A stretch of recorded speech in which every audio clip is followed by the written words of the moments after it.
ధీరజ్ అండి, filmy focus.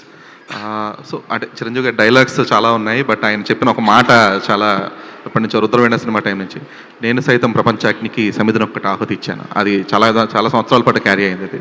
So my question is, మీ పాత సినిమాలన్నీ కూడా అదర్ దాన్ సర్లేరు నీకెవరు, మీ సినిమాలన్నీ కూడా అండర్ డాగ్స్, అంటే ఎలాంటి అంచనాలు లేకుండా వచ్చి చాలా పెద్ద బ్లాక్ బస్టర్ హిట్ అయిన సినిమాలు. బట్ ఇప్పుడు వచ్చేటప్పటికి బికాస్ ఆఫ్ సంక్రాంతికి వస్తున్నాం, 300 crore క్లబ్ కావచ్చు, మీ ప్రీవియస్ అంటే మీ సక్సెస్ఫుల్ స్ట్రీక్ కావచ్చు, ఇప్పుడు దీని మీద వివత్సమైన అంచనాలు క్రియేట్ అయ్యాయి. సో ఆ అంచనాలు ఎంతవరకు అందుకోగలుగుతారు అనుకుంటున్నారు? అట్ ద సేమ్ టైం ఈ ప్రెషర్ ఎంతవరకు తీసుకోగలుగుతున్నారు? సో ప్రెషర్ అనేది కంటే కూడా ఎప్పుడు నేను సినిమాని ఎంజాయ్ చేస్తూ చేస్తాను. సో ఆ సినిమాలో ఉన్న ఎంటర్టైన్మెంట్ ఆడియన్స్కి ఎప్పుడెప్పుడు చూపిద్దామని ఎగ్జైట్మెంట్తో పనిచేస్తాను.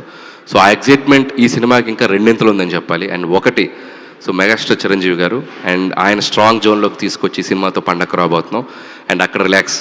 రెండు, సో నాతో 3 సినిమాలు చేసిన వెంకటేష్ గారు దీంట్లో ఒక స్పెషల్ క్యామియో చేయటం. సో ఒక జనరేషన్ విట్నెస్, ఒక ఇద్దరు స్టార్స్ ఒక ఫ్రేమ్లో చూడబోతున్నాను. ఇలాంటి బోలెడు అంశాలు దీంట్లో ఉన్నాయి.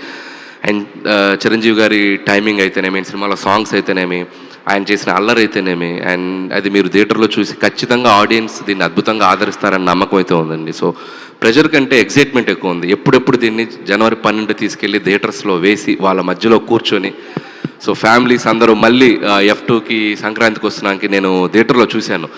వేవ్స్, అలలు, సో బ్యాక్ రో నుంచి ఫ్రంట్ రో వరకు అలా ఫ్యామిలీస్ ఎంజాయ్ చేస్తూ ఒక ఫెస్టివల్ లాగా జరిగింది. అండ్ హోప్ ఈ ఫిల్మ్ కూడా అది జరగాలని కోరుకుంటున్నాను.